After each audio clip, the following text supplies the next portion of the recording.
Boys and girls, ladies and gents, welcome to another episode of Clutch Conversations. It's your boy Mike. We are back at you one more again. No, we're not live. This is a pre-recorded episode, but I still hope everybody's feeling all right. I hope everybody's having a wonderful week, wonderful day, and all that good stuff.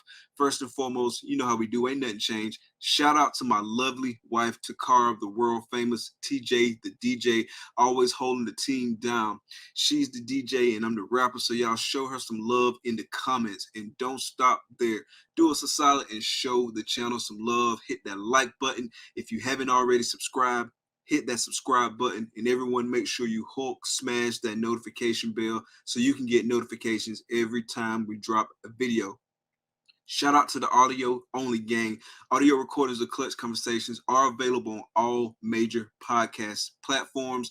That's Apple Podcasts, Google Podcasts, Spotify, and more. And when you're checking us out on your favorite podcast platform, please follow, rate, and review. It really helps us out. We really appreciate the feedback and we really appreciate the support. Speaking of support, if you're involved in this reptile hobby in any shape, form, or fashion, make sure you're supporting U.S. Art Florida and U.S. Art. The link for both of those organizations are in the description of the video. If you're not a member, go grab your membership. If you're able to donate, please donate what you can and be sure to spread the word about both these organizations that help protect our rights as reptile keepers. Tell a friend to tell a friend, tell a friend, keep it going, spread the word. As you know by now, we got a very special guest on this episode. We got Xotics, a man who really needs no introduction, so definitely looking forward to jumping in the show. I do want to apologize on the front end for some slight audio issues, but it's all good. We made it happen anyway.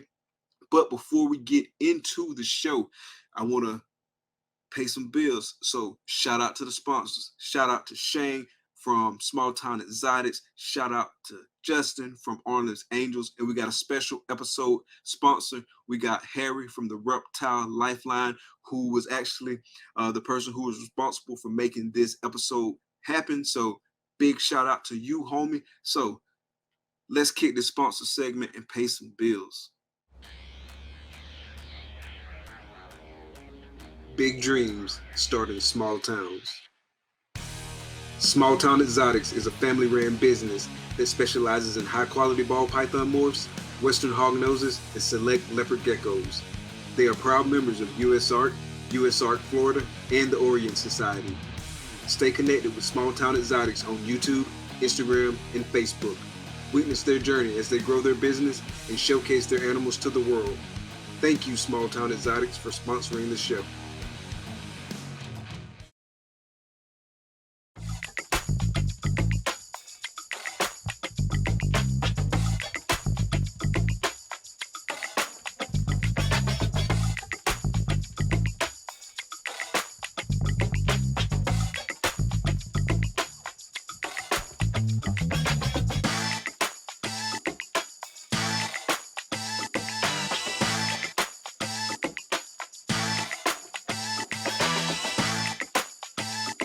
Art comes in many forms. At Armless Angels, it comes to life. A special shout out to the episode sponsor, Harry from the Reptile Lifeline. Really appreciate you making this show happen. Y'all go check him out on IG, the Reptile Lifeline. You dig?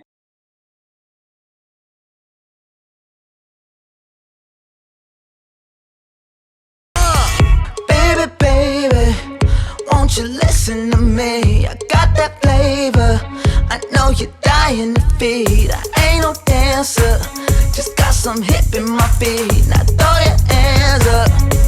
Ooh, you bring the lighter, I got the fuse. You make a fire, I'll add the fuel. Follow my lead, just watch your shoes. Gotta turn the heat up. Who you know who looking like this for real? Who you know who looking like this? Who you know who looking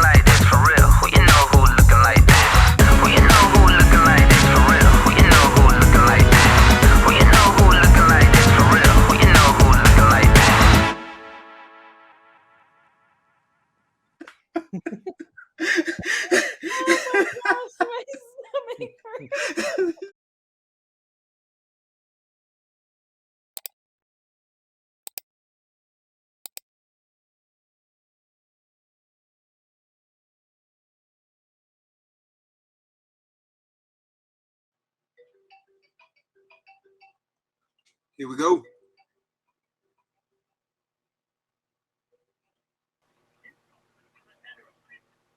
You will not be charged for this call. This call is from Joe. This call will be recorded and subject to monitoring at any time. To accept this call, press 5. To block this call and all future calls, press 7. You may begin speaking now. Hey, Mike.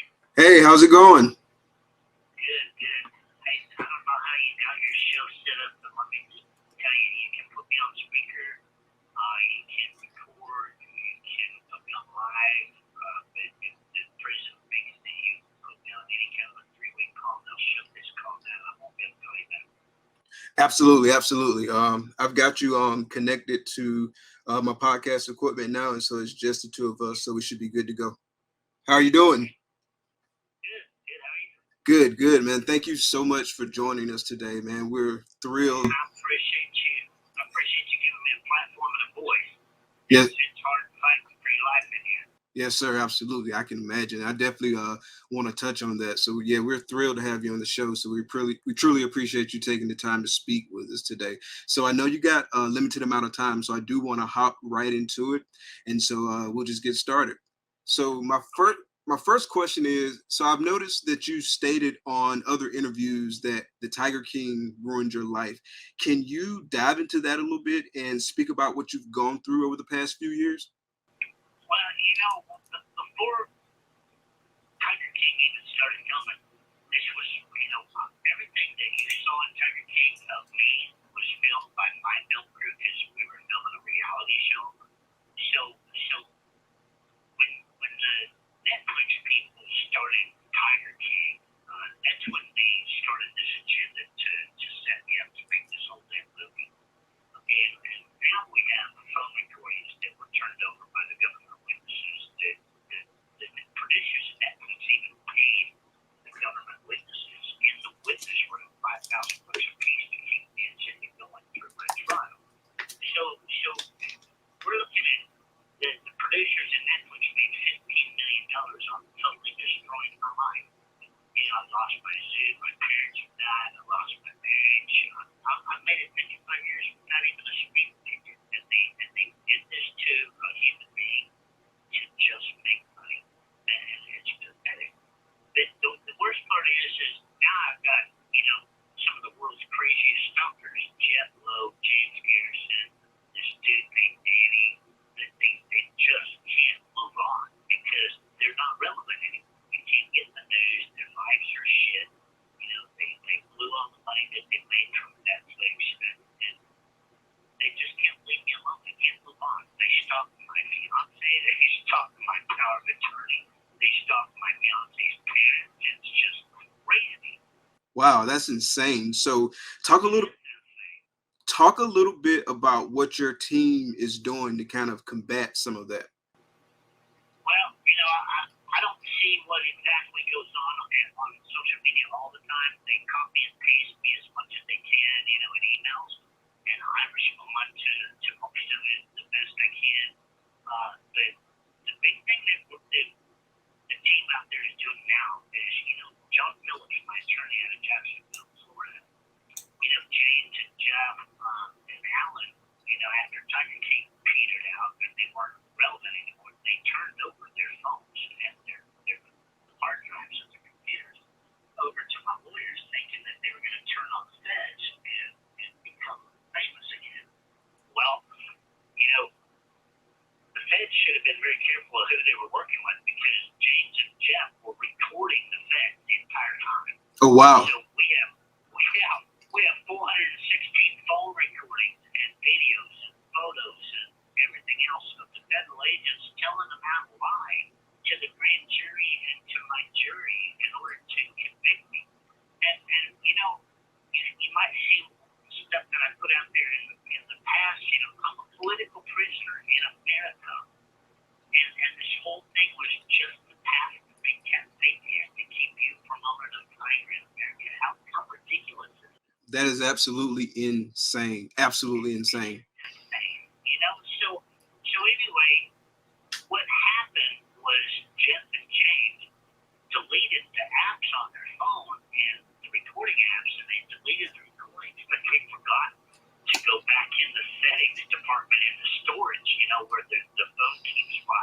Mm-hmm. They forgot to delete it all in there. So now my attorney has actual recordings where, and this to show you how corrupt and how crazy these people are. You know, Lauren just Ryan video records and tape records their conversations, their fights, and everything else. And now we have evidence of them admitting to rape, admitting to bank fraud, credit card fraud, and all of that. And my team is putting that out there the best they can. I know there's like close to 300 recordings and stuff on my attorney John Phillips' YouTube channel. Mm-hmm. And we're trying to just expose everything that was going on to show you just how corrupt the FBI and the federal court system is. Wow. Yeah, that's extremely unfortunate. Extremely unfortunate. But the sad thing is, you know, actually, I still kind of believe that this all happened for a reason, because I'd have never believed what was going on in here unless I saw it for myself. You know, and now I'm running for office and I'm in the news every day and I'm on y'all's podcasts all the time. Dude, let me tell you, racism, human trafficking, legalized human trafficking, and slavery is so alive in America. It's called the Bureau of Prisons, because there are so many people of color trapped in this federal system on conspiracy charges for ghost dope. I don't know what, you know, we got to educate the listeners what ghost dope is. Ghost dope is you were convicted of having drugs that you never got caught with. Okay, all it is hearsay. In the federal system, they convict you on hearsay. Okay, and that's somebody saying they got a kilo of heroin from you once a month for 2 years. Okay, they convict you for having that much heroin once a month for 2 years, and they put you in prison, the federal prison system, and they make you work for Unicor and for the prison for $5.25 a month. Okay, and the bad part is This call is from a federal prison. they focus on people that can't afford lawyers, okay? And Right. so you have to use public defenders, right? And then what they do is they blackmail you, okay? And take my case, for example, because that's what they do to all of these poor people in prison, is you, under the Constitution, you have the right to a fair trial, okay? You ask for that trial, and they re-indict you. They supersede your indictment with more charges like they did mine. I wouldn't plead guilty and wanted a trial because I didn't do anything. Mm-hmm. They charged me with 20 more charges. Okay, so what they do is they scare the hell out of these poor people and mainly the black community into plea bargaining out for 8 to 10, 12, 15 years, because if not, they're going to charge you with so much shit you're going to spend life in prison. And then they got 10 to 12 to 15 years of cheap labor. Exactly.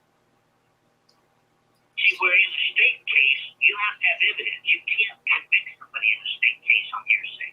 Okay, so just take the guy that killed those 5 people down by Houston in Cleveland, Texas this week. Uh-huh. Okay, illegal, been deported 5 times, murdered 5 people.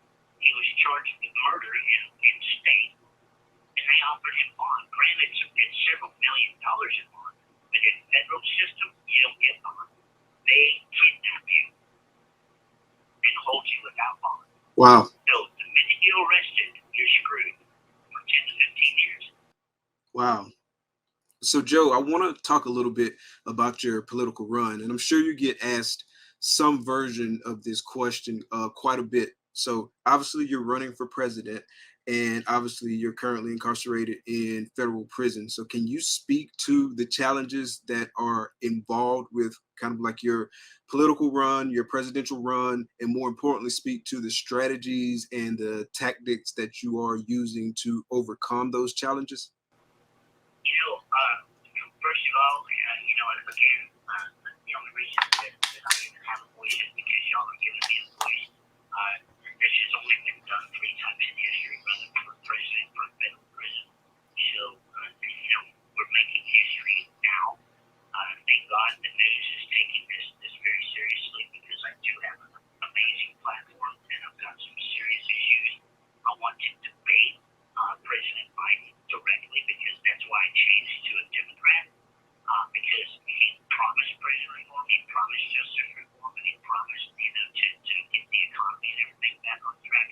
He has done nothing, absolutely nothing. We need to sustain ourselves. That's the only good thing about Trump is he had America's taking care of itself for a little while. But unfortunately, he had 4 years and he didn't stand up to everything he promised in 4 years. 4 years is not much to put this country back on track. But I'm in the process of putting on a professional company that does nothing but presidential campaign. So they're going to take care of my door-to-door stuff, my phone bank stuff, fundraising. My website is joexotic2024.com. It's got anybody that emails my team questions about policy or their issues and what's going on with this country. I answer everyone, whether it's a letter, an email, or whatever, because there's no politician that will talk to the people. And that's my ground roots. This call is from a federal prison. Is I am going to speak for everyone that's scared to speak because they can't hurt me any more than they have. They took everything away from me. They took 5 years of my life and everything away from me. So, to hell with it. Okay, if you've got an issue and you want me to be your voice, that's what I'm here for. Because they can't do anything worse than they could have done to me. So we're going to make these politicians answer, okay? And one thing that we have to do is we have to start making politicians responsible for their crimes because they take an oath of office to represent the Constitution and represent their constituents. And every time one of them gets in trouble, they got the easy way out because there's two systems. There's a rich system and a poor system. Absolutely. We got to get this country back on a system, one system. Equal justice for all. I don't know how many times I hear Kamala Harris say that. It's equal justice for everybody. But bullshit. We have evidence that James and Jeff were sex trafficking 75 Asian women. I can't even get Kamala Harris or Kim Kardashian or anybody with the Me Too movement to even give a shit.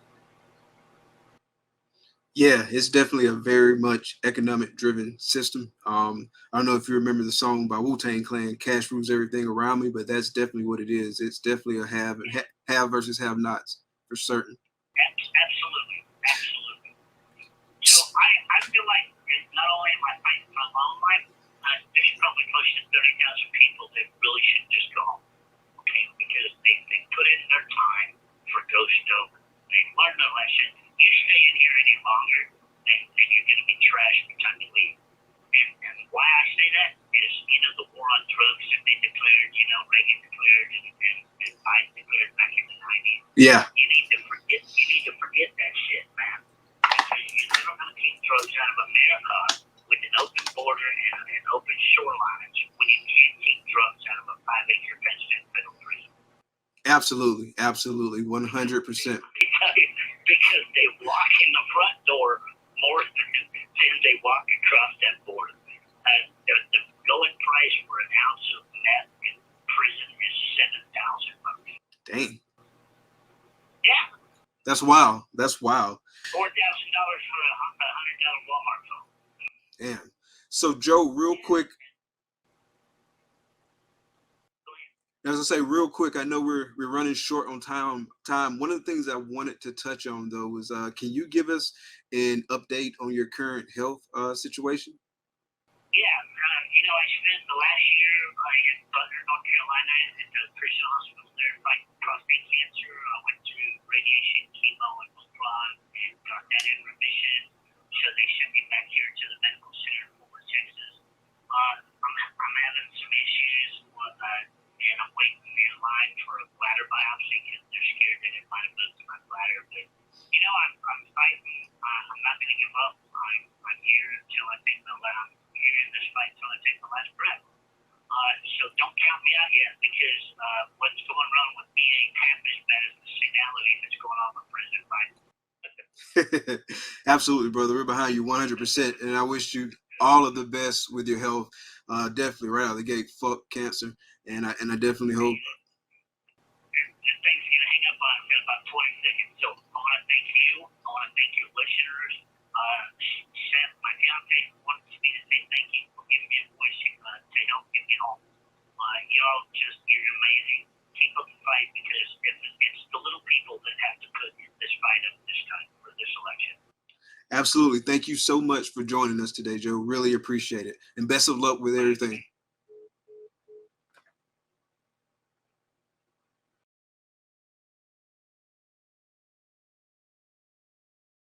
What's up, everybody? We got the homie Reggie's Urban Jungle in here tonight. I felt like it would be a good thing to get him on the show because he did work with Joe Xotics. So just to kind of get his thoughts, pick his brain. So real quick, man, tell us a little bit about your experience working for Joe Xotics.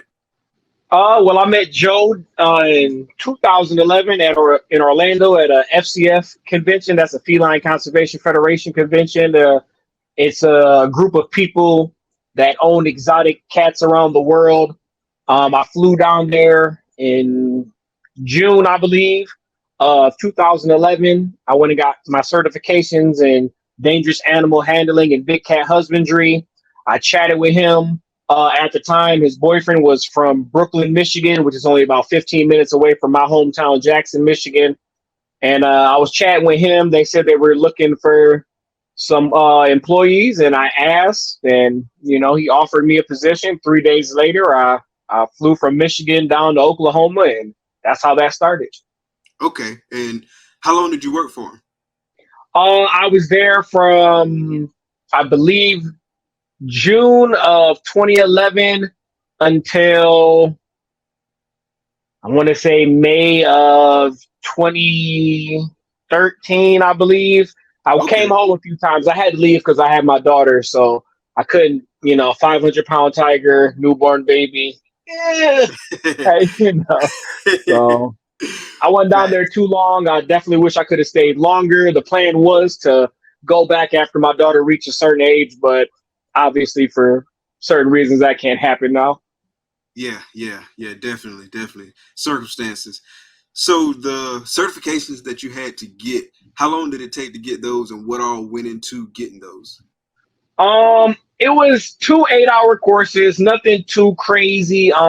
You did have to study, go over a 200-page book. There was an exam at the end, but most of it was about the husbandry, the care, proper facilitation, medical needs, how to approach certain animals, what you do in certain situations, all the basic things that should be common sense but aren't for that one. And then the dangerous animal handling one, it took you through the actual physical, how to protect yourself, how to ward off, what to do in this case, what to do in that case with different species of animals. So overall, my weekend, I spent 8 hours Friday in a class, 8 hours Saturday in a class, and then I took the 2 certifications on Sunday, and they grade them on the spot. There's only about 6 people, so it didn't take too long, but just something to get you started. And then once I got to Joe's facility, that's when I started to build my 6,000 hours of hands-on training under a licensed USDA professional. So after that, you get ZAA certified and all of that, and you get your USDA license. So I had to work under him to record my hours to get that. Okay, gotcha. And so talk about your responsibilities at the facility. So when I was offered a position, I originally went there as just an animal caretaker. And then shortly after I arrived, someone quit, and then I rose to key holder, which means I owned, or did not own, but I ran about 25% of the park. So I had 8 to 10 employees under me at any time. I had keys to all the enclosures. My employees couldn't go in, or I don't like calling them my employees, but my coworkers couldn't go in cages without my permission. I had to be there with them to make sure everything was proper. I had to give my opinion whether the animal was in a proper mood for the enclosure to be cleaned properly. If not, I would go in instead of putting my coworkers in danger. But before I could even do that, I had to do 6 months of just observation, learning the animals, learning proper technique, what I was taught when I was getting certified in big cat husbandry and dangerous animal handling. But obviously a booklet, a stuffed animal is way different than the actual thing. So before I could even do that, I was training under Davey and John. So Okay, who is Davey and John? Davey was one of a long tenured worker before I got there, and John Rinky was Joe's right hand man. Yeah. He has a real popular picture with Bone Digger. He's the gentleman with two prosthetic legs, Okay. and he's the one that a lot of people see the Barbarian lion with the dachshund playing in the front yard. Okay. So Gotcha. that was his lion, and that's who I trained under. Okay, gotcha. Did you do any training directly with Joe, or was it just them? Joe trained me a little bit. Obviously he was a very busy man. This was back 2011, so before the Netflix series, but he was always in motion, always trying to do charity work, always trying to better the enclosures for the animals. A lot of the time we were building and updating the facility. We did a lot of rescue, so a lot of the animals needed medical care, so we were running them back and forth to the vet, or if the vet came out to us, depending on the species of the animals, he was doing that. He had his TV show, he was doing music. We had a traveling, not circus, but a road show where they would take animals for people to be educated on. He had a lot of stuff going on, but I did see him every single morning. We had staff meetings every morning and at the end of every shift. So I did see him every day, but when I was obligated to my duties, at the time he was just my boss. He wasn't, Netflix Tiger King. So, but I did train under him. We had dinner together, and, he's very hospitable. And, once I got down there, he treated me just like family. Gotcha. So thinking back on your experiences there, are there any stories that stand out that you want to speak to?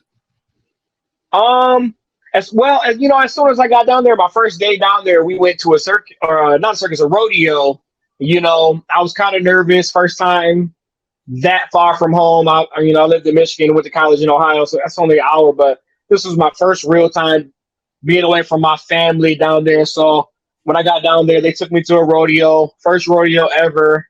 And, excuse me.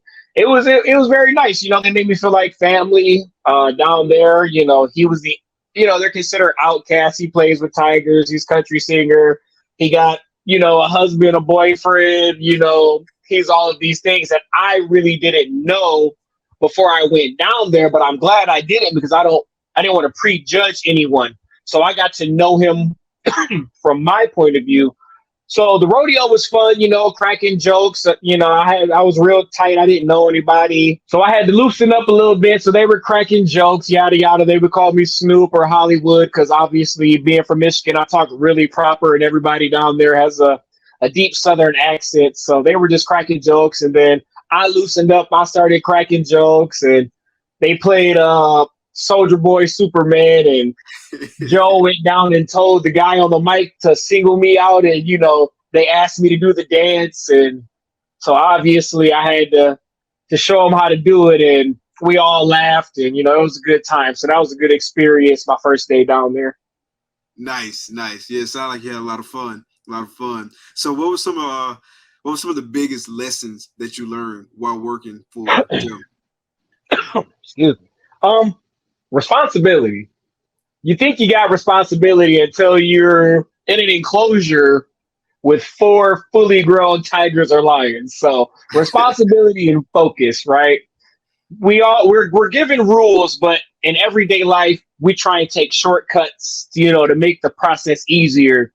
Down there, there are no shortcuts. A shortcut could end your life, literally. Yeah. So I had to learn on focus to detail, going through the proper procedure, going through the steps, understanding what opportunities and situations that I should or should not be in. So me being freshly out of college athletics, I have some sense of following instructions as a teammate and as a coach prior, but this is a different level of focus. So that's what I was taught during my duration working for him. And it translated very well to when I came back to be a father, because as a parent, you have to pay attention to detail, even though there's sometimes you want to take the shortcut out.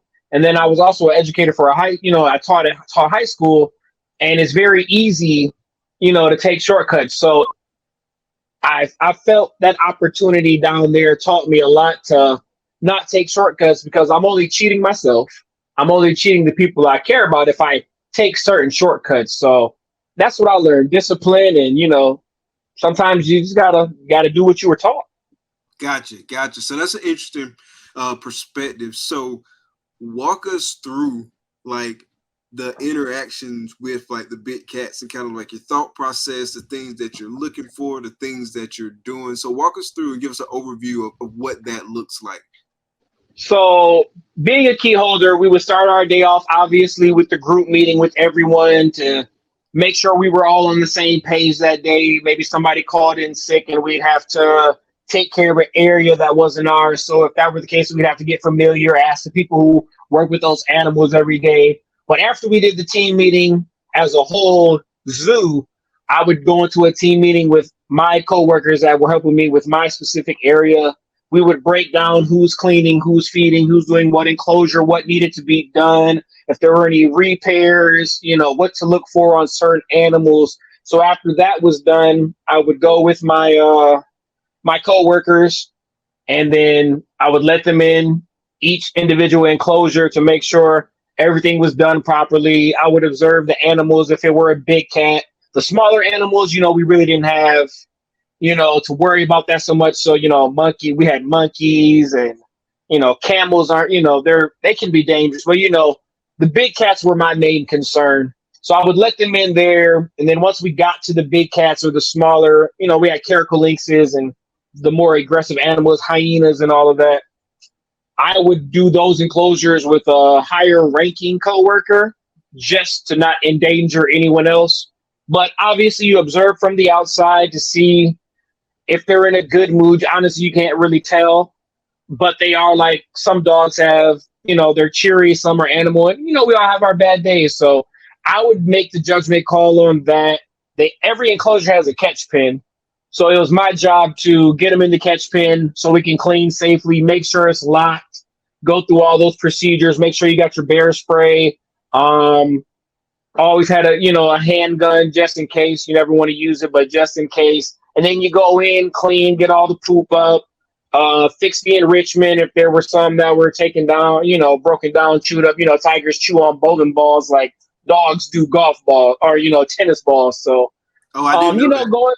Oh, absolutely. They smack a 15-pound bowling ball around like a marble.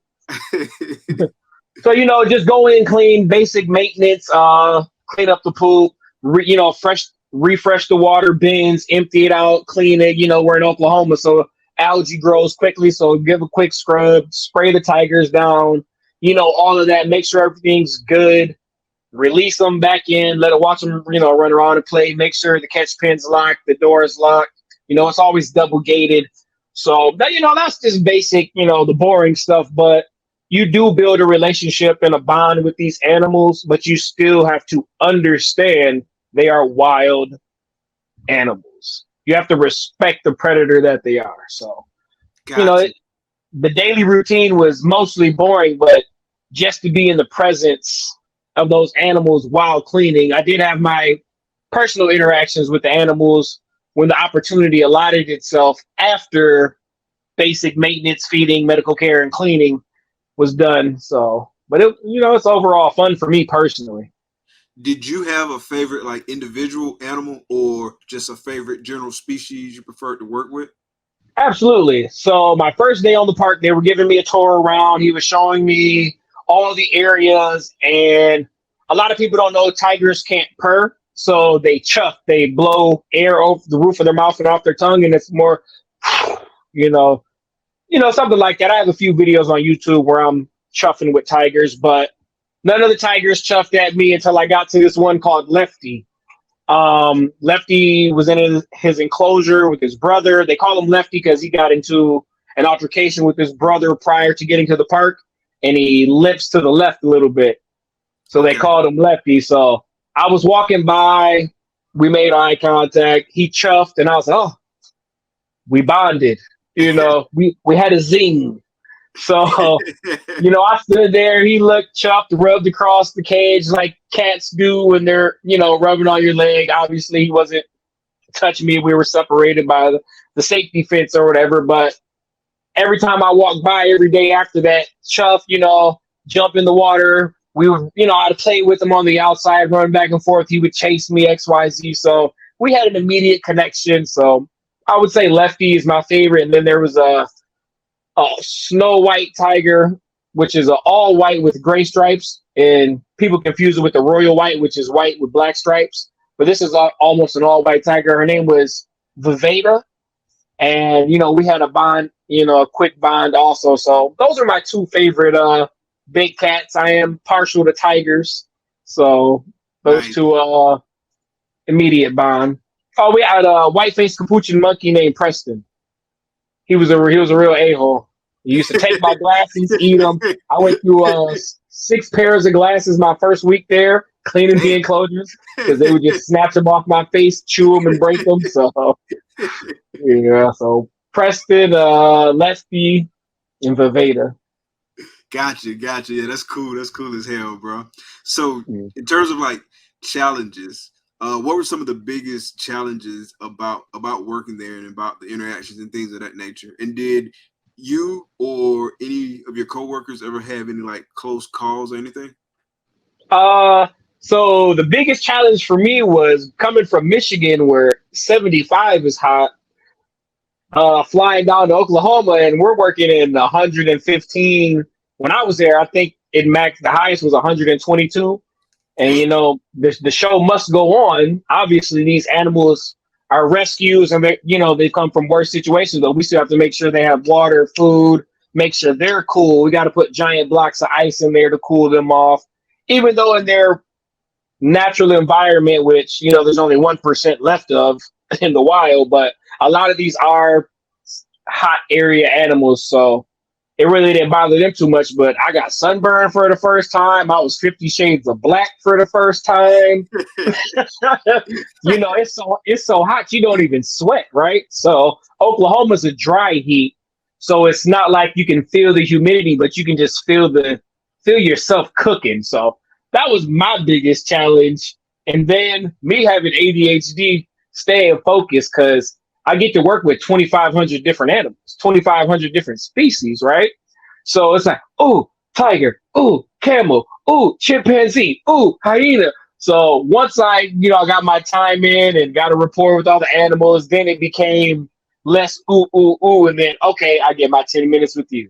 I get 5 minutes with you. I get 20 minutes over here. So then, I learned how to pace myself, calm down, because when I first got there, it was like, oh, this is a trip. And then after a while, it's like, no, this is real life. This is your everyday life. This is what you get to do. And, that's when I started realizing the opportunity that Joe gave me to live my dream, because I always wanted to, hug a tiger with no restrictions. Not that I did that at the park, but I got to train them from babies, and things of that nature. So it was just, it went from a challenge to a blessing. So Gotcha. heat and focus. It's hard to focus in the heat too. Just know that. Oh yeah. I didn't know it got hot like that in Oklahoma. To be honest, man, I didn't. That's wild. I mean, that the average day was about 105 to 110. Honestly, I think I had at least 15, 20 employees that came and worked one day, had a heat stroke, and left. Or couldn't stand the heat and just dipped out. Right, for real. Wow, that's wild. Like, it don't even get that hot here, like in Florida. Not the 120. If it did get hot like that, it wouldn't be dry heat either. It'll be very humid where I'm at. Like, it's real humid in Florida. I mean, it was very dry. Yeah. Well, that's why I met him. That's why I met Joe in Orlando. I want to say it was like 98, and I could feel every ounce of humidity and sweating. I woke up like, it's 6 o'clock in the morning. Why am I sweating? Like, I gotta take a shower after the shower. Crazy. The one good thing about Oklahoma, the dry heat, my allergies wasn't acting up at all. So that was probably the best part, because I got a lot of allergies, and I'm allergic to tigers. Funny as it may sound. Oh, for real? Yeah, I'm allergic to the animal dander. So the tigers, hyenas, chimps, all of that, all the animals I love, I'm allergic to, but it really didn't matter. Gotcha. Yeah, I didn't know that. I imagine that was pretty challenging sometimes, like kind of getting through the allergies and stuff. Because I know Yes, people sir. that's like they have to get like hypoallergenic pets, Pet. and like Yep. some dogs just like hypoallergenic, Yep. and like actually a guy that I know, his kids are very allergic to like dander, and so like they have Hmm. to get like hypoallergenic pets, and they go crazy, like they swell up. So yours apparently probably Hmm. wasn't that bad, but like they swell up pretty Mine was stuffy nose, roof of the mouth itching, watery eyes, and you really can't rub your eyes after you've been scooping tiger poop all day, so yeah. you don't want the pink eye. So you have the eye white towel and all that, but once you get focused on task and you take some, Benadryl or allergy medicine, the day rolls with it. Gotcha. So thinking back on your experiences and just reflecting on all of that, like what's your overall take on Joe as an individual, as a person? My personal opinion, from when I met him, Joe has always been a great guy. Um, he's always been outside the box. Me, myself, being a person of color, African American man, wanting to work with exotic big cats. There's not a lot of us out there. There's a few repping out there. The real Tarzan, Mike Colston, and Mowgli, and all them. They're starting to step up, but it's not a lot of us out there. So he gave me an opportunity when a lot of people thought I shouldn't, or made fun of me for doing so.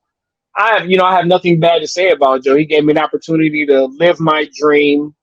I mean, how many people can say they woke up and fed baby tigers and bears every morning and slept with monkeys running around their house and all of that? Like, go in the park and see hundreds of beautiful big cats, lions, ligers, camels, rescue chimps. We have Michael Jackson's alligators, white lions. We had some species that are extinct in the wild that you could only see at that park. And I had an opportunity to wake up and help preserve those animals and give them the best quality of life that they could. So Joe, he ran a rescue sanctuary. He did the best he could with the resources he had.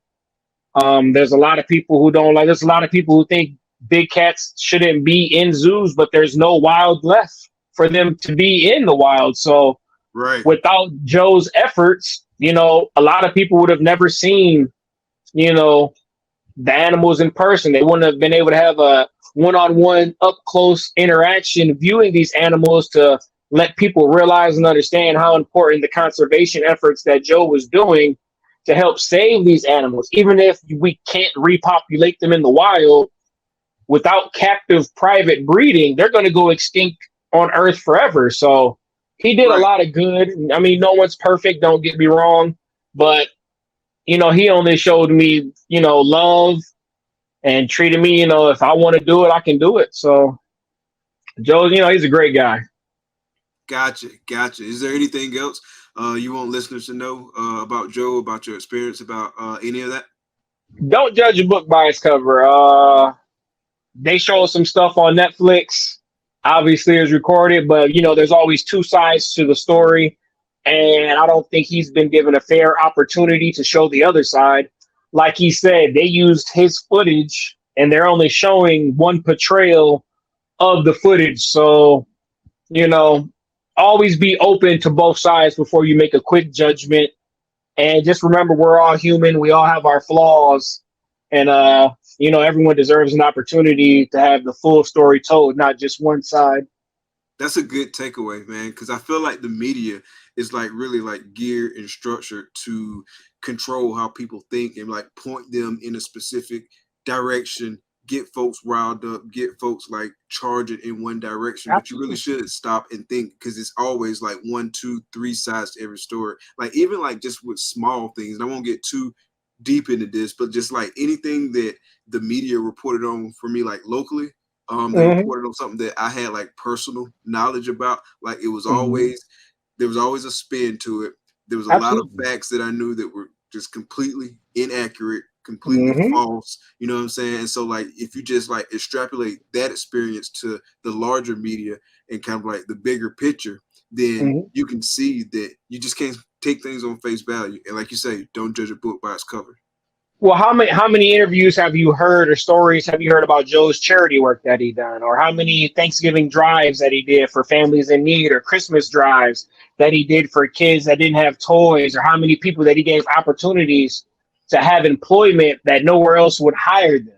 You know how his conservation efforts, the fundraisers he had, to help fund conservation efforts over in other countries for these animals. You never hear about that, but these are things that he's done. How much money has he donated from his music sales, his online TV station that he did, the money that was donated from his viewers and listeners that he gave the underprivileged kids or help other facilities and zoos? Like, it's a lot of things that he's done that the media won't say because nobody cares about a happy story or a happy ending. So, like he said, he's not getting a fair shake, and it's up to us, like he said, the little guys to try and help push him. Like, I can only do so much. I can only give my personal experience with him, and it was a phenomenal experience. Like I say on every interview I do when I talk about Joe, I have his back, and I have nothing bad to say about him. He treated me like a human being, and that's all we can ask for. Absolutely, bro. Yeah, and we have a voice, like big, small. We have a voice, and so we can be a voice, no matter what the cause is that we want to be a voice for and speak to. So I really appreciate you giving your insights on your experiences. Now, I would be remiss if I got you on the show and we didn't talk about ball pythons at all. So I definitely want to talk about your season. So give us an update on where you're at, what you're expecting, what's getting you excited. Bring us up to speed on that. So it's a late season for me, which I think it is for a lot of people this year or the last couple years, but I got 3 clutches in the incubator. My 2 most anticipated clutches actually dropped on the same day. So I should have an opportunity at visual monsoon combos. And then Nice. I should have my second shot at DG Hypo Clown combos. So those 2 are in. I'm waiting on a clutch from my Hypo Black Pastel Het Tri-Stripe female, so I can try and hit some Black Pastel Hypo Tris. And then, what else I got? I got a few more here, working on double visuals that have hets on it and visual double hets and all that. So, just building blocks for the rest of the season. But I'm only doing about 15 clutches here, and then I got 4 or 5 joint pairings out there. So, Okay. it's not too big this year, but it's going to be very, very powerful. Okay, yeah, that's what's up, bro. That's what's up. You planning on hitting any big shows? I always keep Tinley in the back pocket. I'm only 3 hours from there.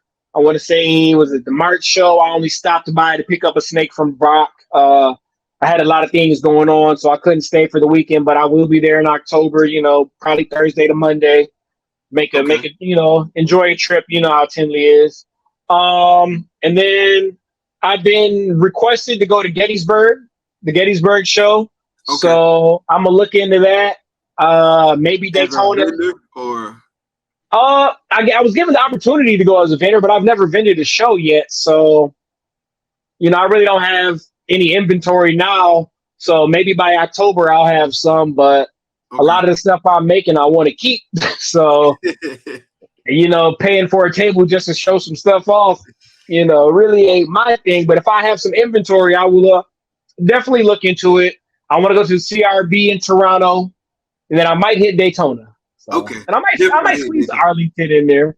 Okay, so you can be all over if you make. I'm trying, man. I'm trying. I like to travel. I like to talk snakes. I like to meet my people. Even though I'm introverted, I give you a good 10 minutes. Take a break, come back round 2, talk to some more people. So, I do the best I can, but I do love, talking snakes with people that I socialize with on social media and don't get an opportunity to see in person every day. So, that's always a good part of it. I can run my social battery out over the weekend and then recharge for a couple months until the next show. Gotcha. I'll definitely be in Daytona, so I hope you make it to Daytona. And I'll definitely be in Tinley, so I should see you in Tinley. I don't know if I'm making it to any other big shows. It's still kind of up in the air. It just kind of really depends on how things go. But yeah, in terms of like clutches and stuff for me, about the same. So somewhere in like the 12 to 15 range, most likely. We'll Good see. now. But I'm having a late season too. But it's not really a late season for me. It's really kind of about normal for me because like most of my clutches come like in the early fall for the most part. Okay. Yeah, I'm normally done hatched out and sold out by June normally. Oh, for real? Yeah. Yeah, I that's wish late my for stuff me. hatched that early. Because if my stuff hatched that early, then it would be like great because I could see about vending Daytona. But I don't think I Right. have inventory to vend Daytona. We'll see Mhm. how it work out. Maybe I'll put some animals on somebody's table, but I don't think I'm gonna have a Right. ton. In fact, I know I'm not gonna have a ton by Daytona, just based on where I'm at right now. Right. I got 3 clutches in the incubator. 2 should be hatching late June, 1 early July. I think, Mhm. yeah, like very first week of July, most likely. And then I got like 2 that's not too far behind. And then I got the rest of them. It's all gonna be like in the fall. So What's your most anticipated clutches for the year? man, so I actually got 2 or 3.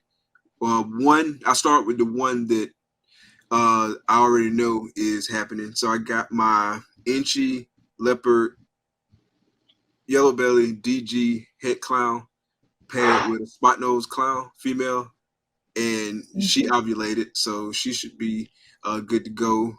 And what else is that same male paired him with a clown pod female, Oh man, you bringing and bringing out the then big guns. I put a Inchy red stripe Batman to black pastel yellow belly clown, and I also put leopard spot nose confusion het clown male to her. And so Man, either way, we should be straight. Hopefully, she go. hey, So that's some power. those are the 3 I'm Don't looking for. don't forget about us small people. Dang. Oh no, Nah, nothing like that's what's that. up, That's just bro. my 3. Like I'm my 3 That's, and I'm out. hey, that's some firepower. You might not be able to sell anything from them. It might all be holdbacks. So hopefully everything goes well with it and there's no issues. Knock on wood. Like I said, that spot nose clown girl, she ovulated. Good deal. Congratulations, man. Look. Even if it was just those 3 clutches, man, that's enough to look satisfy me. Shit, for real. I'm really looking forward to the fall. I want to see what we hatch. So it Good should be deal. dope. That should be dope. Cool, man. So anything else you want to say to the people before we get out of here? I don't want to hold you too long. I know Brand, it's late, kind of Brand, last minute. I brought my old work shirt. Oh, nice. Hold on. I don't even know. Screen. I don't know if you can see it. Oh yeah. Yeah, so yeah, this is one of my old work shirts when I used to work for them. So thought I'd show y'all that it ain't no crazy, but one of the few things I kept from my time down there, not knowing that it was gonna blow up and be what it is. So it's cool to have little memories and stuff like that. I got a couple tiger claws and porcupine quills and tiger whiskers and stuff like that you just pick up from your time working there. Gotcha. So speaking of shirts, man, my only beef with you, bro, is I don't have the RUJ Gear shirt, man. Where's that? How do I buy it? You don't even gotta buy it. I'm gonna get it to you. And I came out with another logo too, so just let me know what you want, man, and I'll get it down to you for sure. That's what I'm talking about, because I got the old one, but now I need to do it. I ain't even do like no little presentation. I just wore it a couple times and pop up with it every now and again. So I'm just trying to float in the background. Say again? I did. I created a page and I ain't send it out to nobody. If you find it, you find it. If not, you don't. But I think I'm gonna start marketing a little more because I do like my new logo design. Even though I'm gonna keep the old ones, now I got options. So it's dope, bro. I like it. Yeah, I definitely I gotta get that. appreciate it. Definitely For sure. get that, bro. Definitely. Cool, man. So again, man, I appreciate you coming on the show. I appreciate you taking time to talk about your experiences with the Tiger King. Give us a quick update on your season, man. It's always a blast connecting with you. When I talk, I say this on my podcast all the time. I say this on other people's podcasts all the time. But when they ask me about like when I flip that switch in terms of like how I think about my projects, I always go back to those conversations we had where we was like going through the collection and you was telling me, hey, you should focus on multi recesses and do this, do that, put these together, you know what I'm saying? build stuff for the future, man. So I'm always be grateful for that, man. I really appreciate it. Oh, thanks for, believing in what I got to say, man. I just try and help out the best I can, and hopefully you learn some stuff and you can mentor and help pass some of your knowledge down to, the next generation and up and coming breeders. Yes, sir. That's what it's about, man. Each one teach one, everybody, helping everybody out. Absolutely. For sure, man. So everybody, appreciate y'all checking us out. This has been a really fun episode. It was fun talking with Joe. It was fun kicking it with Reggie, and really appreciate y'all coming out. Thank y'all for coming out. Be blessed. Peace. Peace.